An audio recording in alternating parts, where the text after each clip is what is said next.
প্রিয় দেশবাসী, আসসালামু আলাইকুম রহমতুল্লাহি ওবরাকাত। আপনারা জানেন আজ 5ই আগস্ট, যেই দিন শেখ হাসিনা বাংলাদেশ থেকে পালিয়ে গিয়েছিল, যেখানে সারা বাংলাদেশের সকল দল মত নির্বিশেষে ফ্যাসিবাদী শেখ হাসিনার সকল অপকর্ম নিয়ে আলোচনা হওয়ার কথা। নিজেদের ভিতরে বিভিন্ন রাজনৈতিক দলগুলো আজকের অনৈক্য সৃষ্টি হয়ে ফ্যাসিবাদী আলোচনা সব ভুলে গিয়ে সারাদিন ব্যস্ত আপনারা সবাই মিলে কামড়াকামড়িতে। আমরা দেখেছি দিনভর বিভিন্ন বিশ্ববিদ্যালয়ের ক্যাম্পাসগুলোতে নৈরাজ্য, এমনকি এখন পর্যন্ত শুনতে পাচ্ছি একজন ব্যক্তি সম্পূর্ণ মুমূর্ষ অবস্থায় আছে। অন্যদিকে জুলাই যোদ্ধা আয়াসের উপরে বাংলাদেশের সবচাইতে নিকৃষ্ট টাইপের দুই একজন মানুষ যদি থাকে, সেই টাইপের মানুষ, সেই ফারজানা আর তার হাজব্যান্ড সহ যারা 24 ঘন্টা বিএনপিকে গালি দেয়, শহীদ জিয়াকে গালি দেয়, জামাত ইসলাম সহ সবাইকে গালি দেয়, জুলাইকে গালি দেয়, তাদের হাতে আয়াসের মতো মানুষ আজকের আক্রান্তের শিকার হয়েছে। এই হচ্ছে আপনাদের 36শে জুলাই।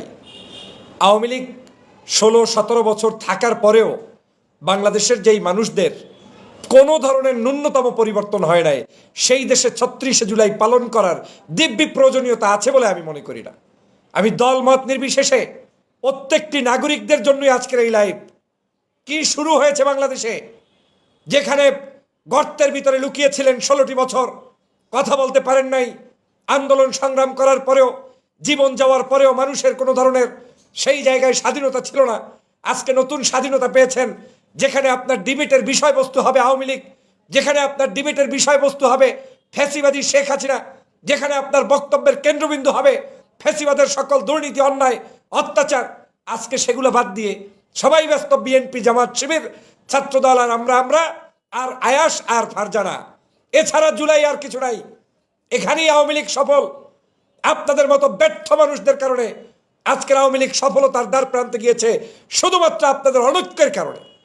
গত 16 বছর পর্যন্ত এই অনৈক্যের কারণেই আমাদের মানুষদেরকে ফ্যাসিবাদী শেখ হাসিনা বিভিন্নভাবে জুলুম, নির্যাতন, অত্যাচার করতে পেরেছে। আজ আবার শেখ হাসিনার ছদ্মনামেই আপনারা এখানে এসেছেন, যেখানে আজকের আমরা টকশো করব আওয়ামী লীগ, ছাত্রলীগের সেই গুন্ডা বাহিনী 4 তারিখ রাতে কি করেছে, 3 তারিখ রাতে কি করেছে, 1 তারিখ 2 তারিখ রাতে কি করেছে, হেলমেট বাহিনী আমাদের উপরে কি জুলুম করেছে, সেটা না করে আজকের আমাদেরকে টকশো কিংবা আলোচনা করতে হচ্ছে ছাত্রদল, যুবদলের হেলমেট কারা কারা পরে পরে কার উপরে কতটুকু আক্রমণ করেছে।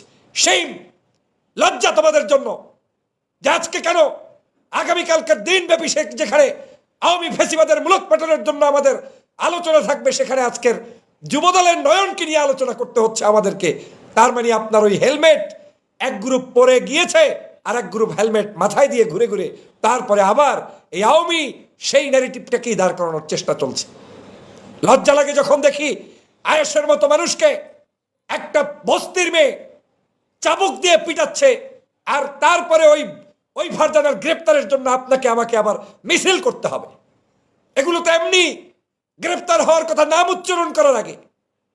যাদের এজেন্ডা আপনাদের মাথায় ধরে না, কে কোন উদ্দেশ্যে মিছিল করে যা বোঝেন না, কারা কি কারণে 24 ঘন্টা প্রেস ক্লাবের আশেপাশে ঘুরপাক খাচ্ছে বোঝেন না, কি কারণে আজকের এই রাতের বেলা এরা এই গ্যাঞ্জাম করছে, এইটা যাদের মাথায় ধরে না, তাদের রাজনীতিই তো করা উচিত না। বাংলাদেশের কিসের পরিবর্তন হয়েছে? কোনো পরিবর্তন হয় নাই। সবার আগে আপনাদের এই রাজনীতিবিদদের আমাদের সকলের তওবা করা উচিত। রক্ত দিয়েছে 2000 মানুষ, রক্ত দিয়েছে সাধারণ নাগরিক, রক্ত দিয়েছে ছাত্র সমাজ। দলমতের ঊর্ধ্বে উঠে একটি বিজয় পেয়েছি, সেই বিজয়টা আমরা রক্ষা করতে পারছি না, ক্যাম্পাস দখলে ব্যস্ত আছি। আবার বের হয়ে সাংবাদিকদের সামনে উল্লাস করে মেতে মেতে বলছে এইটা করেছি, এখন থেকে ঠেলাগুতা চলতে থাকবে। তুই বেটা ঠেলবি কাকে? যাকে ঠেলা উচিত তাকে ঠেলাঠেলির খবর নাই।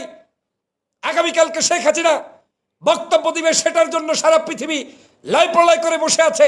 আপনার আলোচনার বিষয়বস্তুতে শেখ হাসিনাই নাই, আপনার আলোচনার বিষয়বস্তুতে আওয়ামী লীগই নাই, আপনার আলোচনার বিষয়বস্তুতে আপনাদের দাদাবাবুদের শিখানো ন্যারেটিভ ঢুকে গিয়েছে।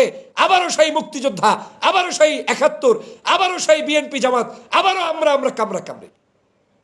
দুঃখ লাগে আল্লামা দেলোয়ার হোসেন সাঈদীর মতো একজন দেশপ্রেমিক সিংহ নাগরিককে যদি ব্যানার টাঙিয়ে বিএনপি ক্ষমতায়, জামাত ইসলাম বিরোধী দলে, সেই অবস্থায় তার উপরে কোনো কুচক্রী মহল যদি জুতা নিক্ষেপ করতে পারে, এর চেয়ে ব্যর্থতা আর কিছুই থাকতে পারে না। বেঁচে থাকার প্রয়োজন কি আছে?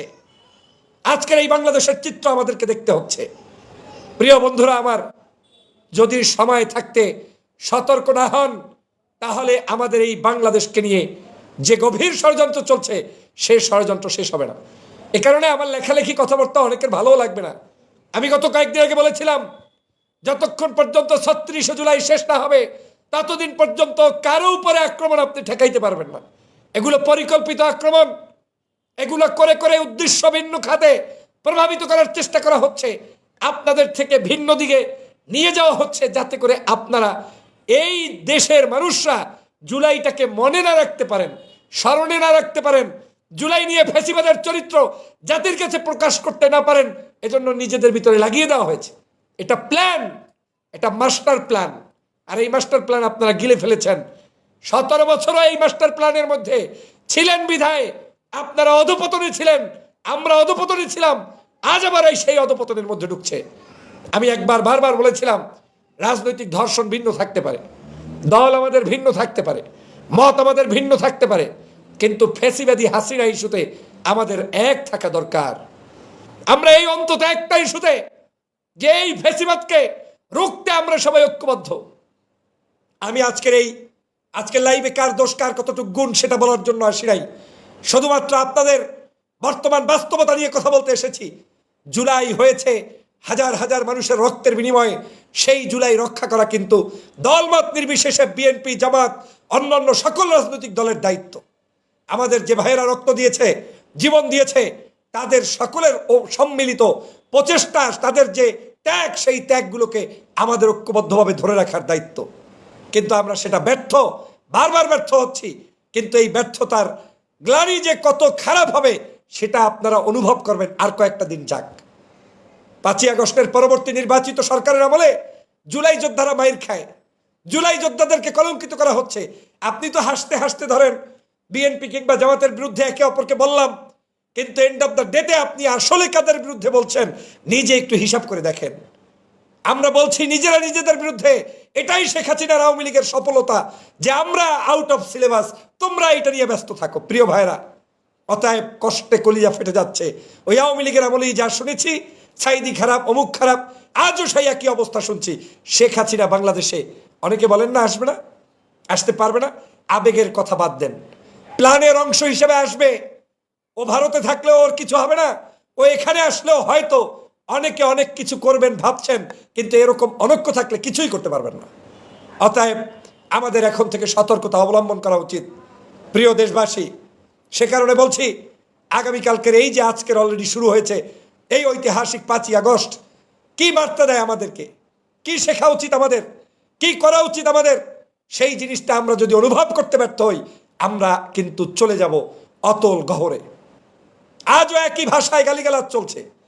ঠিক এই জুলাইয়ের ৪ জুলাই, ৫ জুলাই, আগস্ট, ৫ই আগস্ট, ৩ই আগস্ট, ৪ই আগস্ট, এই আগস্টের দিনগুলোতে, রাতগুলোতে আওয়ামী লীগ যা যা করছে, আমরা আপনারা কিন্তু ওই একই কাম চলতেছে। এখন কোনো পরিবর্তন নাই। বাইরে ভাই, ক্যাম্পাসে কে থাকবে থাকবে না, ছাত্র সংসদ নির্বাচন হবে, কে জয়যুক্ত হবে হবে না, সেটা সাধারণ শিক্ষার্থীরা সেখান থেকে সিদ্ধান্ত দিবে। বিশ্ববিদ্যালয়ে একটি নতুন সংসদ আছে, ছাত্র জনতা ভোট দিয়েছে ছাত্র শিবিরকে, মেনে নেন। আপনি তার চাইতে ভালো কিছু করতে চান, আপনি কর্মের মাধ্যমে প্রতিষ্ঠিত করুন। তাই বলে ক্যাম্পাস দখলের রাজনীতি, এটা তো লাগে না। তাই বলে মারামারি, গুন্ডামি, হেলমেট পরে মানুষের উপর আক্রমণ, এটা তো লাগে না।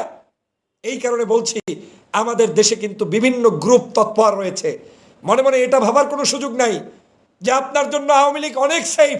এই বাংলাদেশের রাজনীতির প্রেক্ষাপটে আওয়ামী লীগ বিএনপির জন্য সেফ না, জামাতের জন্য সেফ না, এই দেশের কোনো মানুষের জন্য তাদের ওই রাজনৈতিক স্ট্রাকচার সেফ না। কিন্তু আপনারা আপনাদের ভুলের কারণে তাদেরকে সেফটি জোন দিয়ে আবার প্রতিষ্ঠিত করার, ন্যারেটিভ তৈরি করার একটি গভীর ষড়যন্ত্র বাংলাদেশে চলছে। প্রিয় ভাইয়েরা, আজকের বিশ্ববিদ্যালয়ের যদি একজন ভিপি জিএসকে মার খেতে হয় স্বগোত্রীয় মানুষদের কাছ থেকে, এর চেয়ে লজ্জার আর কি থাকতে পারে? আমরা তো এক, আমরা তো অভিন্ন, আমরা তো একসাথে লড়াই করেছি, সংগ্রাম করেছি। কষ্টে কথা বলতে চাই না, কিন্তু সহ্য ক্ষমতার বাইরে গিয়ে যখন পৌঁছে গিয়েছে, বাধ্য হয়েছি কয়েকটি কথা বলতে। প্রিয় ভাইরা, জুলাইয়ের সময় কাদা ছোড়াছড়ির সময় নেই, সংঘাতের সময় নেই, এই সংঘাত মানে আপনি আপনার প্রতিপক্ষকে আপনি জয়যুক্ত করে দিলেন। প্রিয় বন্ধুরা আমার, লজ্জা করা উচিত আমাদের। সেই এ ধরনের রাজনীতি দিয়ে আগামীর রাজনীতি চলতে পারে না। স্বার্থবাদী রাজনীতি পরিহার করে আসুন ঐক্যবদ্ধভাবে ফ্যাসিবাদ নির্মূলে আমরা একতাবদ্ধ থাকি। অন্তত পক্ষে যতক্ষণ পর্যন্ত এই দেশটা থেকে ফ্যাসিবাদের চূড়ান্ত নির্মূল না হবে ততক্ষণ পর্যন্ত আমাদের কাজ করতে হবে। আমি বারবার বলেছি, দেশি বিদেশি গভীর ষড়যন্ত্র চলছে। কখনো দেখবেন বিনা কারণে এনসিপির উপরে আক্রমণ করবে, জামাত শিবিরের উপরে করবে, আবার এদেরকে খেপিয়ে দিয়ে আপনাদের উপরেও করাবে। সেটাও ভাবিয়েন না যে আপনাদের উপরে করাবে না, আপনারাও করে ফেলবেন। এরকম ভুল নিজেরা নিজেরা করতে করতেই কিন্তু দেশের পরিস্থিতি খারাপ হয়ে যাবে। অতএব ওই সকল পাতলা রাজনীতিবিদ যারা যারা কথায় কথায় সংঘাত তৈরি করতে চান, তাদের থেকে আমাদের দেশকে, আমাদের সবাইকে হেফাজত করতে হবে। আসুন বাংলাদেশের সবাই মিলে ঐক্যবদ্ধভাবে সকল ষড়যন্ত্র রুখে দিয়ে এ দেশটাকে নিয়ে এগিয়ে যাই এবং সকল ফ্যাসিবাদী চরিত্র যাদের যেখানে আমরা পাবো তাদের সেখানেই তাদেরকে আমরা নির্মূল করতে প্রস্তুতবদ্ধ হব। সবাইকে ধন্যবাদ।